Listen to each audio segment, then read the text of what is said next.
Brace yourselves, America. We're about to dive into a story that's so shocking, so outrageous that the mainstream media is desperately trying to bury it. Former President Donald Trump, yes, he has survived a second assassination attempt over the weekend. You heard that right. Not one, but two attempts on his life in a matter of months. The details are jaw-dropping, the implications are staggering, and the media's silence is deafening. So buckle up, folks. This is a story you won't hear anywhere else. And of course, we've got the details on that bomb scare that happened earlier today. Now, picture this. You're driving down the highway, minding your own business, when suddenly chaos erupts. Would you be prepared? Recent reports show drivers with dash cams are 60% less likely to be found at fault in accidents. That's where Car Vision X comes in. It's not just a dash cam, it's your personal road guardian. With 4K Ultra HD night vision, 24/7 motion detection, it captures every detail. It's not just about security, it's about peace of mind. And right now, Car Vision X was offering free express shipping and exclusive bonuses. Don't wait for an accident. Or don't wait for an accident to wish you had one. Visit carvisionx.com now and drive with confidence. Your future self will thank you. Okay, now before we get into some of the strange details related to that assassination attempt, we do have to address what happened earlier today. This was just breaking news. Nassau County Police Commissioner says reports of explosives being found at the Trump Long Island rally site are unfounded. Okay, there's a person who is being questioned who may have been training a bomb detection dog near the site. That's according to the Commissioner of Police. Development comes after reporter James Lalino says a source told him police found explosives. Sources in Nassau County Police told me that the perimeter was breached and a blue barrel was removed from the area surrounding the rally site.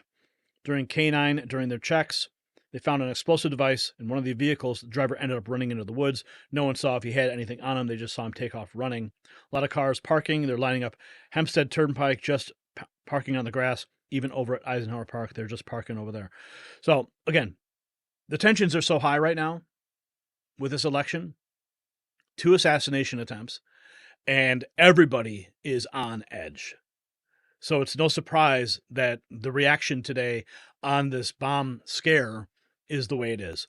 I started getting text messages, and just like hitting the news wires and trying to make sense of it all. Jack Posobiec, Trump rally car explosive story is fake news. That's according to a top campaign source who told the National Pulse. Reports of explosives found at Trump rally in Long Island are false. So let's be clear about that. It is not. It is a false story. Nassau County, New York, police are denying reports of explosive devices found near a Trump rally on Long Island. Okay, so let's just be very clear that tensions are high. We understand that, and people are going to jump to conclusions, and the news is going to spread very quickly when something like this happens. So we want to make sure everybody's aware it did not happen. There was not a actual bomb threat at the event. So getting into the assassination. This just was posted. A 3D recreation by AI Telly of the recent Trump assassination shows you just how gut-wrenchingly close we were to seeing Trump getting shot. Let's take a look at this. In this animation, we observe Mr. Trump traveling in a reinforced golf cart, unaware of the imminent danger. Little did he know the gunman had him in his sights, waiting for the perfect opportunity to strike. The assailant was armed with an AK-47 fitted with a scope to improve his accuracy. Based on the analysis, Trump was approximately 300 to 500 yards away from the gunman at the time, which is approximately 200 to 457 meters. As the president stepped out of the golf cart and prepared to take his shot, a Secret Service agent noticed something suspicious. The suspect had inserted the barrel of his rifle through a gap in the chain-link fence on the outskirts of Trump International Golf Course. This took place at approximately 1:28 or 1:29 p.m. The moment the rifle barrel emerged through the chain fence, the Secret Service acted swiftly. Shots were fired at around 1:30 p.m., neutralizing the threat before the gunman could execute his plan. The suspect, identified as Ryan Wesley Ralph, 58, intended to create shock and awe, capturing the entire incident on his GoPro camera. So he was going to publish that. And what's really interesting, we're finding a lot of really bizarre details about this guy. And apparently, Trump reacted last night. We're going to get to that clip in a second. Mr. Reagan said he went through a lot of Ryan's, Wesley Ralph's social media. There's no denying it. The deceptive, inflammatory rhetoric of the mainstream news media and Democrat politicians is to blame for this assassination attempt. Now, this guy has been all over the media. I mean, he's been interviewed by the New York Times and Newsweek of all places. The alleged Trump shooter spoke to the New York Times in 2023, where he claimed he was in D.C. to meet with the pro-Ukrainian Helsinki Commission staffed by bipartisan pro-Ukraine members of Congress. This is according to the New York Times. He was there to meet for 2 hours to help push for more support for Ukraine. The commission is led by members of Congress and staffed by congressional aides. It's influential on members of democracy and security. It's been vocal in supporting Ukraine. This is the list of all the individuals who are on that commission. So what's going on? How did this guy,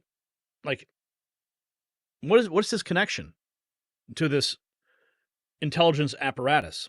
Here's the New York Post second assassination attempt. Again, this is their front page. Let's see Eric Trump responding to this. This is just about 24 hours ago. Let me just be very clear.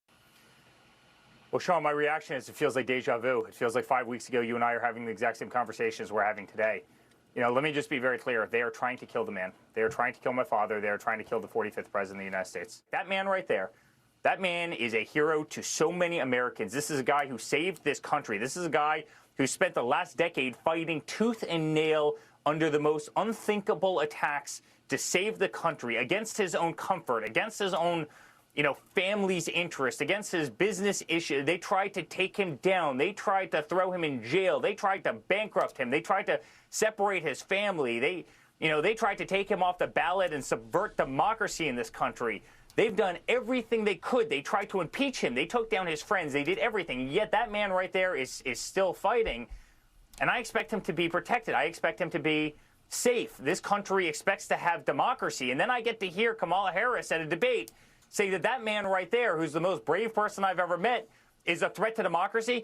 Sean, the bullets are only going one way. It's really interesting how that works. Why is it that man right there is taking every bullet literally and figuratively? He's taken every bullet from a weaponized system. He's taken every bullet from a gun. And guess what? The media sweeps it under the rug. I heard an interesting statement the other day. It was actually a meme the other day on social media that the Will Smith slap got more attention than Butler, Pennsylvania. And I think that's close to being true because the mainstream media swept it under the rug as quickly as they could and moved on to their next shiny ball to try and promote either Joe Biden at the time or Kamala Harris, which they do every single time. I mean, why is this person literally the punching bag for absolutely everything? And then you hear Kamala coming out and saying, yes, Donald Trump is a threat to democracy. The only threat to democracy is the people who are trying to kill that incredible man right there. Again, somebody loved by the entire country. And, they've got to tone down that rhetoric. The whole, Joe Biden, we're going to put a bullseye on Donald Trump. That has to end. The Maxine Waters comments, they have to end. The mainstream media who goes after him every single day, it has to end. They are creating a culture of hate in this country. And you know what, Sean? If we ever lost one of our leaders, if we ever lost a presidential nominee, a former president, we'd look like a third world country. It cannot happen in the United States of America. They have to get the resources to keep our political leaders safe. We have to do a better job. We cannot have a third incident. There will not be a third incident. We cannot have this conversation again, Sean. You and I have had too many of them. Unbelievable. Yeah. The media, the rhetoric, amplifying all of this. And we have, here it is. Listen to this. MSNBC suggesting it's the Trump campaign who need to tone down the rhetoric following the shooting of Trump at Trump Golf Club where Trump was playing golf. Listen to this. These people have no shame at all. Yeah. Do you expect there to be calls from within the Trump campaign to do that? because he's going to reach out to his supporters and say, let's take this down. We do not know, again, the source of any gunshot or gunshots. We don't know who's responsible for this. The whole thing has yet to be 100% confirmed from start to finish how this all played out. But do you expect to hear anything from the Trump campaign about toning down the rhetoric, toning down the violence, or would that be atypical of the former president? Well, Alex, remember back to the assassination attempt on President Trump's life and how, there was talk of a new tone, and then the Republican convention was, by Trumpian standards, muted. And it did seem like he was, just trying to take it down a few notches. But then by the end of his convention speech, we were kind of back to where we started. So I don't know how long this could, this moment of unity for the country where we come together and we say, I don't want any political opposition to be under threat of violence. It's not okay, any threat of violence, we don't want. I would love for us to have a unity type moment, but I think it's probably going to be pretty fleeting, as we've seen in the past. Yeah. So the media continuing to ramp up the rhetoric. Donald Trump responding about Biden. Let's listen to him. What happened has given us, and I have to say that President Biden called me yesterday. It was very nice. We had a very nice conversation. I appreciated that he called about, what happened the other day. And he says, he's committed. He's committed. No, and today, a little while ago, I got a very nice call from Kamala. No, it was very nice. It was very nice. It was very, very nice, and we appreciate that. But we have to take back our country. We have to win. We're going to win, and we're going to make America great again. That's all there is to it. Very simple. Right? So Biden and Kamala reaching out to Trump after the event. Let's go play this. Tucker asks RFK in Milwaukee. This is my recording. Tucker asked RFK about this event. Let's listen. There was appears to be a second assassination attempt on Donald Trump in just a couple months. What do you make of this? I don't know what to make. I think we're seeing an impact, at least partially. I don't know I just don't know enough about what's happened, and I've been reading some of the internet stuff about the connections that this man may or may not have had, the intelligence agencies, etc. And I don't know what to make of it. I do know that there's an antagonism and a violence in our society now that I feel is orchestrated. I feel that we're living in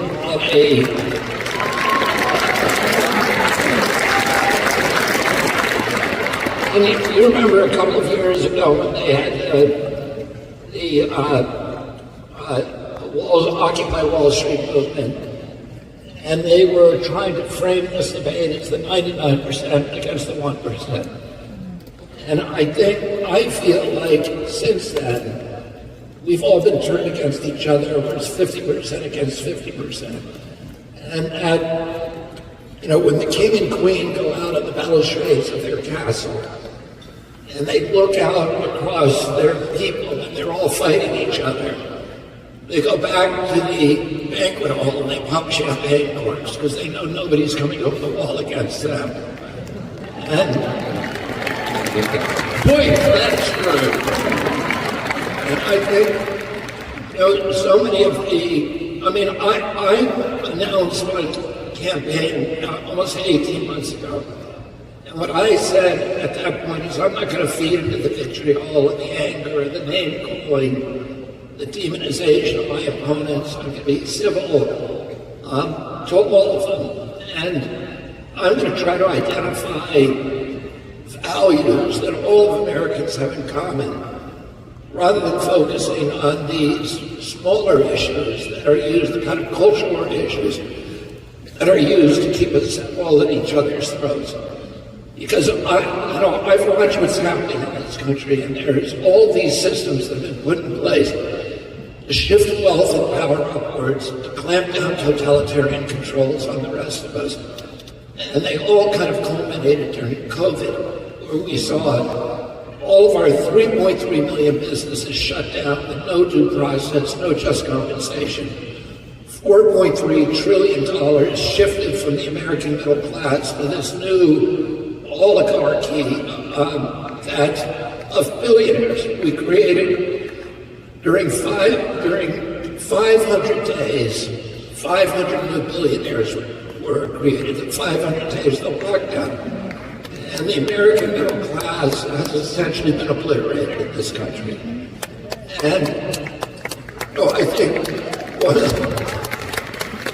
and all this money is being shifted up to BlackRock and State Street and Vanguard and the other big financial houses and big pharma and big tech and big ag and big food that are strip mining the American public of wealth, sucking it upward and leaving nothing below. And the way that they keep that system in place, that they keep us from doing anything about it, is to keep us all hating on each other.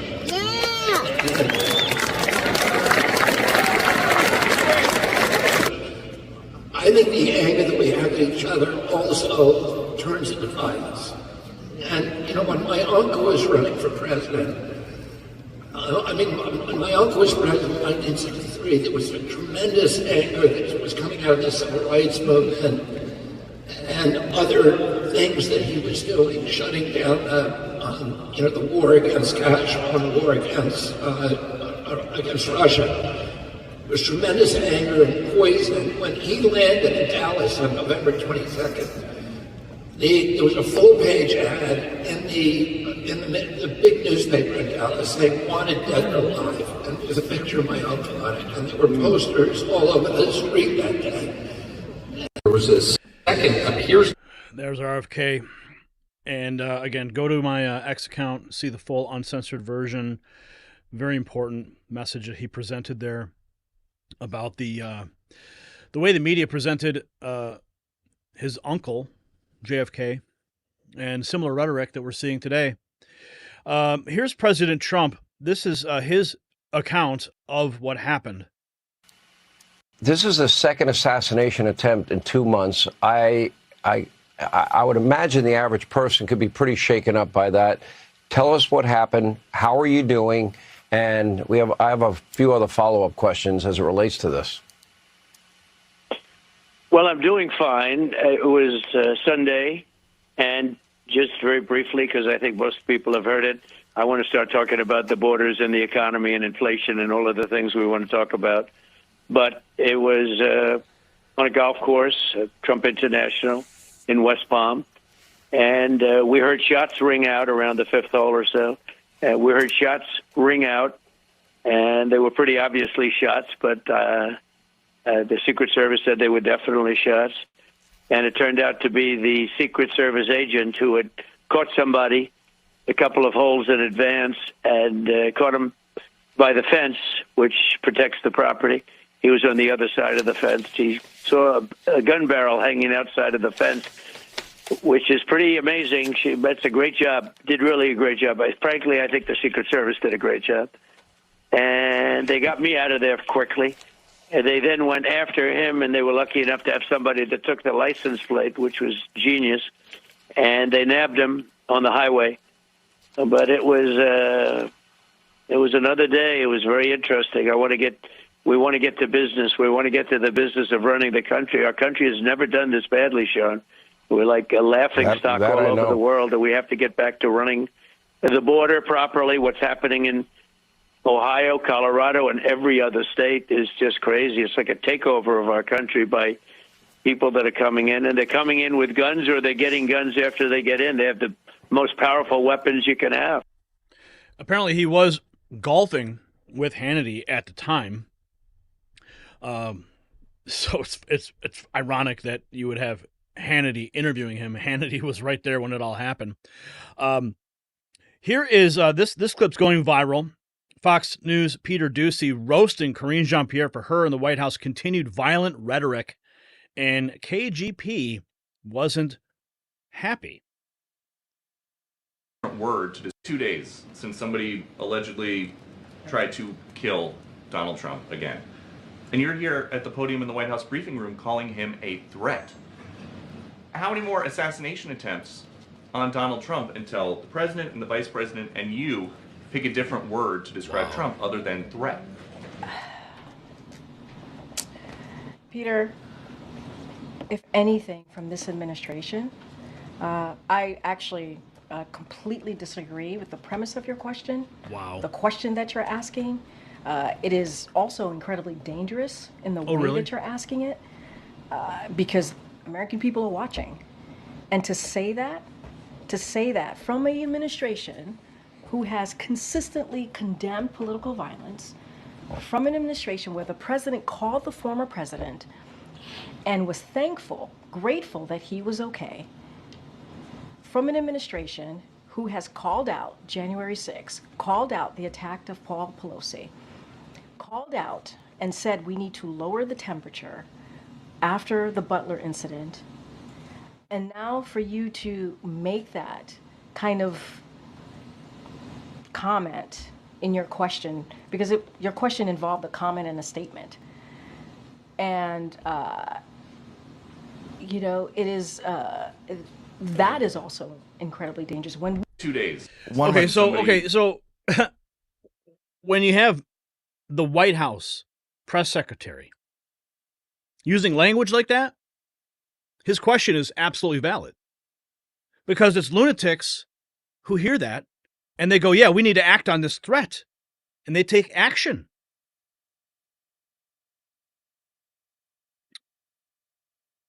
President Trump dropping the receipts on every single Democrat who's contributed to the hateful rhetoric against him, which has led to 2 assassination attempts. Kamala Harris, a number of times. Joe Biden, it's time to put Trump in a bullseye. Joe Biden, Trump and MAGA Republicans are a threat to the very soul of this country. Joe Biden, Trump, and the MAGA Republicans represent an extremism that threatens the very foundation of our republic and is a threat to this country. Jasmine Crockett, MAGA in general, they are threats to us domestically. Dan Goldman, he is destructive to our democracy and has to be eliminated. This is the rhetoric that is being used. And lunatics are acting on this. I mean, look at this. This list goes on and on and on. It's unbelievable, the level of rhetoric that is continuing to be used against Donald Trump and his supporters. The White House slamming J.D. Vance for saying no one has tried to assassinate VP Harris, while former President Trump has survived 2 assassination attempts. Political rhetoric. Do you have any reaction to Senator Vance's comments in which he noted that the difference between, in his view, the difference between Republicans and Democrats is that no one has tried to assassinate Vice President Harris?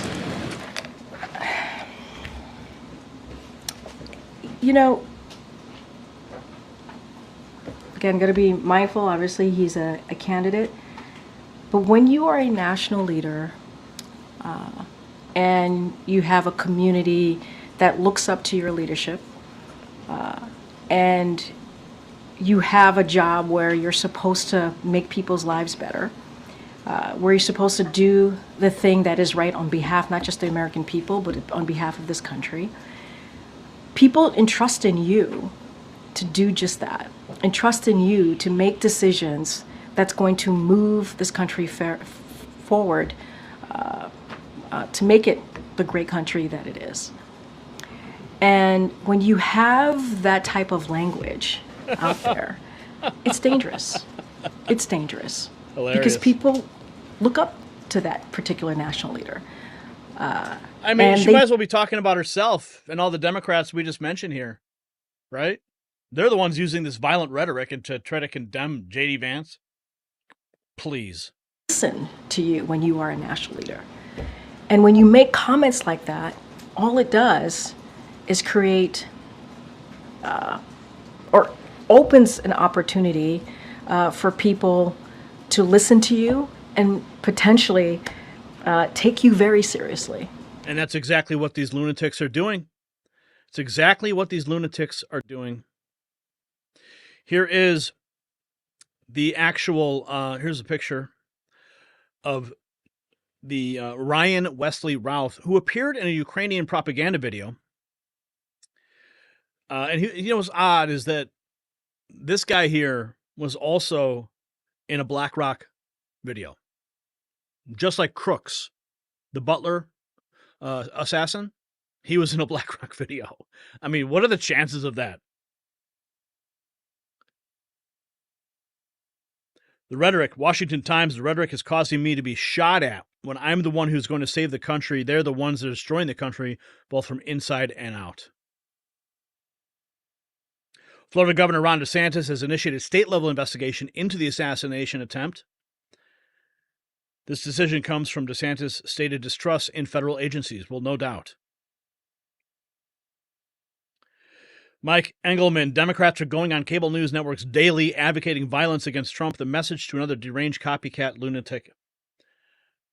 The New York Slimes headline hails an assassin as a crusader.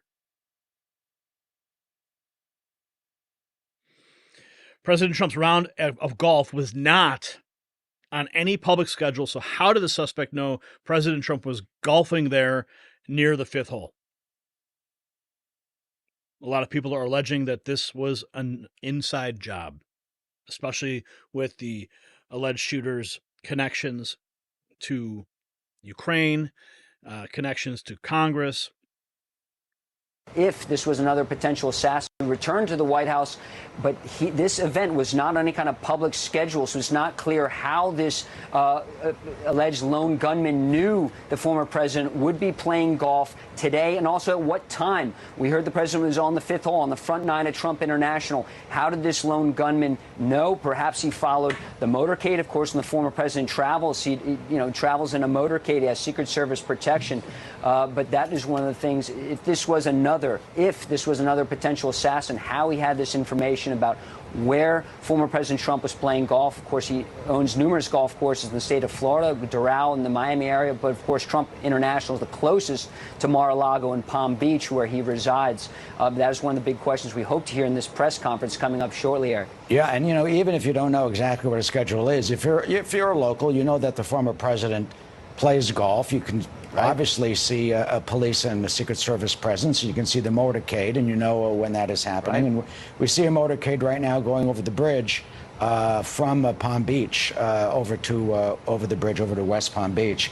It's not a far trip. The former president spoke to Brett Baer, and Brett is quoting the former president as saying, quote, "Tell everybody I am fine, and the Secret Service did a great job." So in light of the new reporting that the Secret Service did what it's supposed to do, it saw a threat to the president, a potential threat, a man with an AK-47 within the vicinity of the former president on the street, a few hundred yards apparently away from the fifth hole. And the Secret Service agent did what they are trained to do. Here is a shot of the fifth hole where it all went down,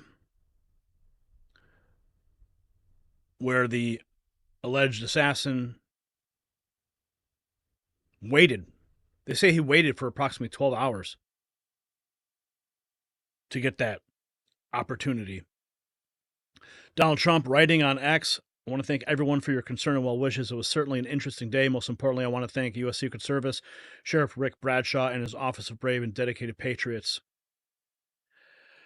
And I want to leave you with this. Tim Scott. After the second assassination attempt on President Trump, it's time for Christians, left and right, red or blue, black and white, to come together to pray for this nation, to pray for a political process without any violence. This is what America needs. We need believers. We need believers on their knees asking God for all candidates to be safe. and believers, I'm asking pastors and believers to come together to pray for this great nation. Our political process has no room for violence in it. I will say this and say it clearly. After the second assassination attempt, it is time for Christians, left and right, red or blue, black and white, to come together to pray for this nation, to pray for a political process without any violence. It is what America needs. We need all believers on their knees asking God for all candidates to be safe in the political process. God bless America. Get on our knees. It's time for us to pray. Amen.